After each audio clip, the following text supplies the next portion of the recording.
Hello everyone, my self Kiran. Success point में आपका स्वागत है। हम फर्स्ट ग्रेड के 2018 का जो पेपर है वो डिस्कस कर रहे थे। 20 क्वेश्चन हमने कर लिए थे। आज जो रिमेनिंग क्वेश्चन है वो करते हैं। तो चलिए स्टार्ट करते हैं। क्वेश्चन नंबर 21 है, प्रतिमूत्रवर्धक हार्मोन का संश्लेषण किसके द्वारा होता है?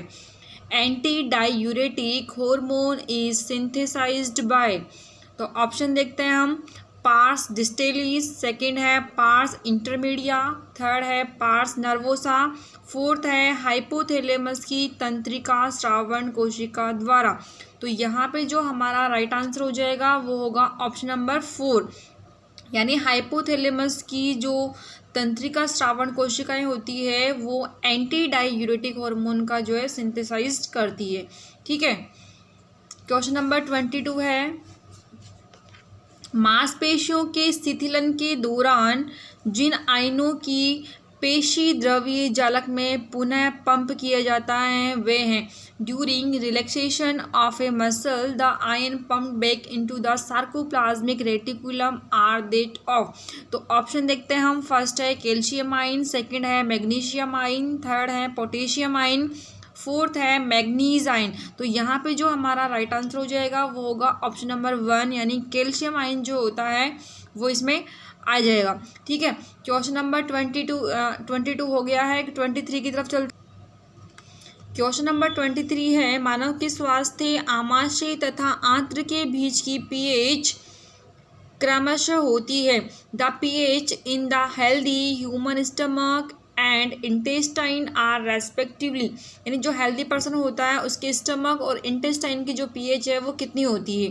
तो चलिए ऑप्शन देखते हैं। फर्स्ट है acidic and alkaline 1.8 and 7.8, second है 7.8 एंड 1.8, थर्ड है 1.8, फोर्थ है 7.8। तो इसके लिए जो हमारा राइट आंसर हो जाएगा वो होगा ऑप्शन नंबर 1, यानी जो स्टमक की पीएच होती है वो होती है 1.8 और जो इंटेस्टाइन की पीएच होती है वो होती है 7.8। तो यहाँ पे हमारा जो है फर्स्ट ऑप्शन राइट आंसर हो जाएगा।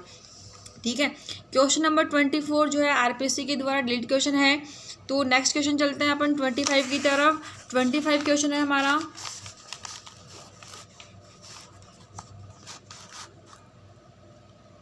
क्रेब्स चक्र में 6 कार्बन यौगिक का निर्माण एसिटाइल को एंजाइम ए के निम्न से संबंधित होने से होता है। In Krebs cycle a 6 carbon compound is formed by combination of acetyl coenzyme and. तो यहाँ पे जो 6 कार्बन का कंपाउंड बन रहा है वो एसिटाइल एंजाइम और किससे बन रहा है ये हमें पूछा गया है। तो ऑप्शन देखते हैं। फर्स्ट है सक्सिनिक एसिड, सेकंड है ऑक्जेलो एसिटिक एसिड, थर्ड है सिट्रिक एसिड, फोर्थ है मैलिक एसिड। तो यहाँ पे जो हमारा राइट आंसर हो जाएगा वो होगा ऑक्जेलो एसिटिक एसिड, यानी जो एसिटाइल कोएंजाइम होता है वो ऑक्जेलो एसिटिक एसिड के साथ मिलकर 6 कार्बन वाला कंपाउंड बनाता है। ठीक है। नेक्स्ट क्वेश्चन है, क्वेश्चन नंबर 26 है, स्तनपायी सांद्र मूत्र उत्पन्न करने में सक्षम होते हैं। ऐसा सफलतापूर्वक करने में निम्नांकित संरचना की महत्वपूर्ण भूमिका होती है। Mammals have the ability to produce concentrated urine. In doing so successfully, the following structure play a significant role. तो यहाँ पे पूछा गया है कि जो यूरिन की कंसंट्रेशन होती है वो उसकी संरचना में किसका महत्वपूर्ण योगदान होता है। तो ऑप्शन देखते हैं। फर्स्ट है बोमेन संपुट का, सेकंड है बर्टनी के स्तंभ, थर्ड है हेनले का लूप तथा वासा रेक्टा, फोर्थ है वृक्क का मध्यांश तथा वल्कुट। तो यहाँ पे जो हमारा राइट आंसर होगा वो होगा ऑप्शन नंबर 3, यानी हेनले लूप एंड वासा रेक्टा जो होती है वो इसमें हेल्प करती है। ठीक है।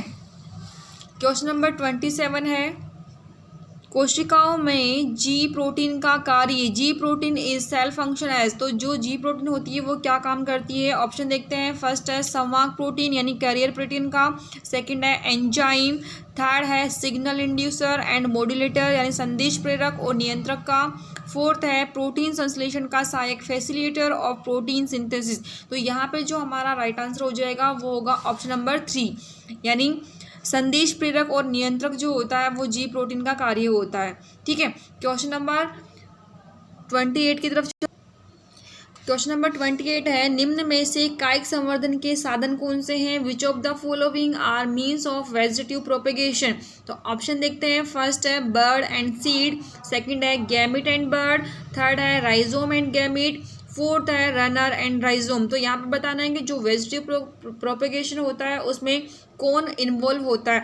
तो देखो यहाँ पे ऑप्शन नंबर हमारा फोर्थ जो है राइट आंसर हो जाएगा, यानी रनर एंड राइजोम जो होते हैं वो आपके वेजिटेटिव प्रोपेगेशन में काम आते हैं। तो ये ऑप्शन और बाकी ऑप्शन देखते हैं। फर्स्ट ऑप्शन है यहाँ पे कलिका व बीज, यानी जो सीड होता है वो तो क्या सेक्सुअल रिप्रोडक्शन में काम आता है। सेकंड है युग्मक और कलिका, तो गैमेट भी जो है सेक्सुअल रिप्रोडक्शन में काम आएंगे।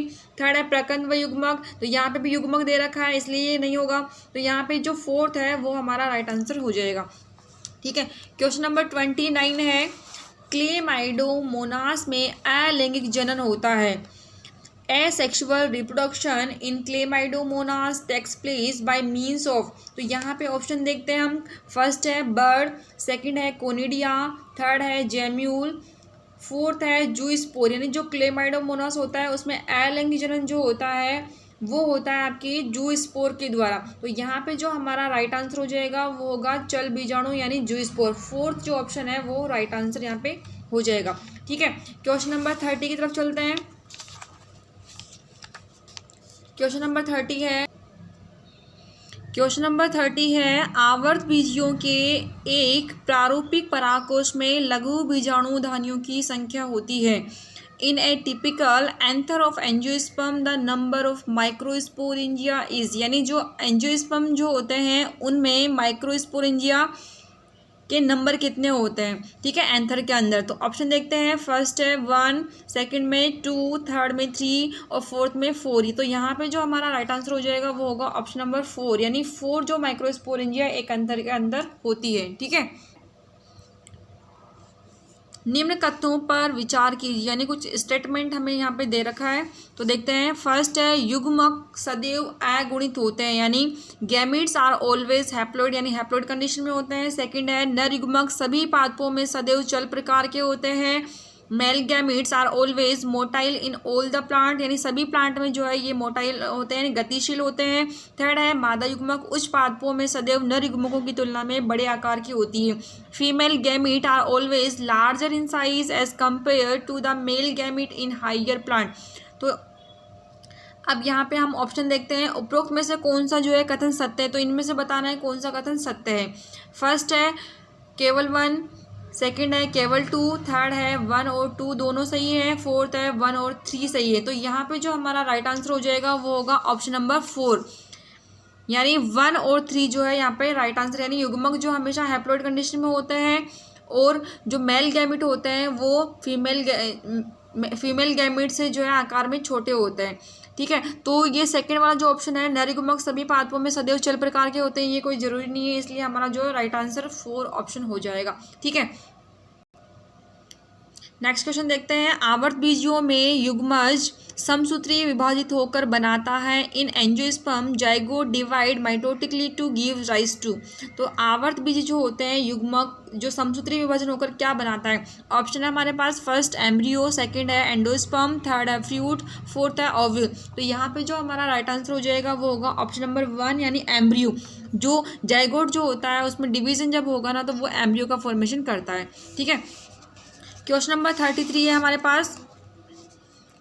जल द्वारा परागण होता है। Pollination with the help of water takes place in. तो ऑप्शन देखते हैं। ट्रिटिकम व होडियम में, सेकंड है पाइसम व हेलियंथ में, थर्ड है हेलियंथस व वेलिस्नेरिया में, फोर्थ है वेलिस्नेरिया व हाइड्रिला में। तो यहाँ पे जो हमारा राइट आंसर हो जाएगा वो होगा ऑप्शन नंबर 4, यानी वेलिस्नेरिया व हाइड्रिला में जो होता है वाटर के थ्रू पोलिनेशन होता है। ठीक है, क्वेश्चन नंबर 34 है। आवर्त बीजियों में एक प्रारूपिक भ्रूणकोश परिपक्व अवस्था में होता है। In angiosperm A typical embryo shake at maturity is. तो देखो एक जो एंजियोस्पर्म में जो एम्ब्रियो शेक होता है उसमें क्या कंडीशन, कितने सेल उसमें प्रेजेंट होते हैं, कितने जो है न्यूक्लियस उसमें प्रेजेंट होते हैं, तो ये हमें देखना है। तो ऑप्शन देखते हैं। फर्स्ट है 8 न्यूक्लिएट 7 सेल, सेकंड है 8 न्यूक्लिएट 8 सेल्स, थर्ड है 7 न्यूक्लिएट 8 सेल और फोर्थ है 7 न्यूक्लिएट एंड 7 सेल। तो यहाँ पे जो हमारा राइट आंसर हो जाएगा वो होगा ऑप्शन नंबर 1, यानी जो 8 तो न्यूक्लिएट होता है उसमें और 7 सेल जो है इसमें प्रेजेंट होती है। तो हमारा जो राइट आंसर होगा वो ऑप्शन नंबर 1 हो जाएगा। ठीक है, क्वेश्चन नंबर 35 है, निम्न में से कौन से मटर के लक्षण का मेंडल ने अध्ययन नहीं किया? Which one of the character of P was not studied by Mendel? तो यहाँ पे ऑप्शन देखते हैं हम, बीज पत्र का रंग यानी कोटिलिडन कलर, सेकंड है फली की आकृति पोड शेप, थर्ड है बीज का रंग सीड कलर, फोर्थ है बीज की आकृति यानी सीड शेप। तो यहाँ पे जो हमारा राइट आंसर हो जाएगा वो होगा ऑप्शन नंबर 3, यानी जो बीज का रंग होता है सीड का कलर उन्होंने नहीं लिया। तो ऑप्शन नंबर 3 यहाँ पे राइट आंसर हो जाएगा। ठीक है, क्वेश्चन नंबर 36 है, मटर में पौधों का बोनापन है in pea dwarfness of plant is.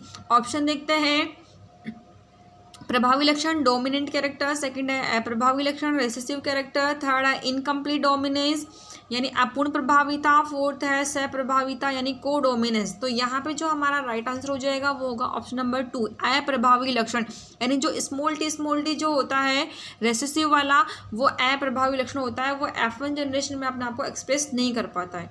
ठीक है, क्वेश्चन नंबर 37, यदि एक शुद्ध लाल व सफ़ेद पुष्प के संकरण से प्राप्त F1 पीढ़ी के मटर के पौधों में स्वनिषेचन होता है तो इसकी संतति में जीन प्ररूप अनुपात होगा। If F1 generation pea plant obtain by crossing pure red and white flower it is self fertilise the genotype ratio of its offspring would be. तो यहाँ पे हमें बताना है कि जो शुद्ध लाल है और सफ़ेद जो पुष्प है उसमें F1 जनरेशन जो प्राप्त हुई है उसमें जब सेल्फ फर्टिलाइजेशन किया जाता है तो इसकी संतान में जीन प्ररूप क्या होगा? तो यहाँ पे जो हमारा राइट आंसर हो जाएगा, देखो ऑप्शन देखते हैं, फर्स्ट है 1 pure 1 white, 3 pure red 1 white, 1 pure red 2 impure red 1 white, second fourth option है 1 impure red 2 pure red 1 white. तो यहाँ पे जो हमारा राइट आंसर हो जाएगा वो होगा ऑप्शन नंबर 3, यानी 1:2:1 प्राप्त होता है। जब F1 जनरेशन की अपन बात करते हैं तो वहाँ पे जो है 75% आपको जो क्या ये आपको वाइट मिलेंगे और जो है 1 यहाँ पे जो रेड वाला मिलेगा। ठीक है, तो यहाँ पे जब F2 जनरेशन की बात होती है तो 1:1 में जो है हमारा जीनोटाइप प्राप्त होता है। तो ऑप्शन नंबर 3 जो है इसका राइट आंसर हो जाएगा। ठीक है, क्वेश्चन नंबर 38 है, आनुवंशिकता का गुणसूत्रीय सिद्धांत प्रस्तुत किया गया था। Chromosome theory of inheritance was proposed by. तो गुणसूत्रीय जो सिद्धांत है वो किसने दिया था? तो ऑप्शन देखते हैं, फर्स्ट है बेटसन व पुनेट द्वारा, सेकंड है बीटन व डेविसन द्वारा, थर्ड है स्लाइडिन व स्वान द्वारा, फोर्थ है सटन व बॉवेरी द्वारा। तो यहाँ पे जो हमारा राइट आंसर हो जाएगा वो होगा ऑप्शन नंबर 4। यहाँ पे जो हमारा राइट आंसर हो जाएगा वो होगा ऑप्शन नंबर 4, यानी सटन और बॉवेरी ने जो है क्रोमोसोम थ्योरी दी थी। तो नेक्स्ट क्वेश्चन जो है हम नेक्स्ट क्लास में करेंगे। Thank you.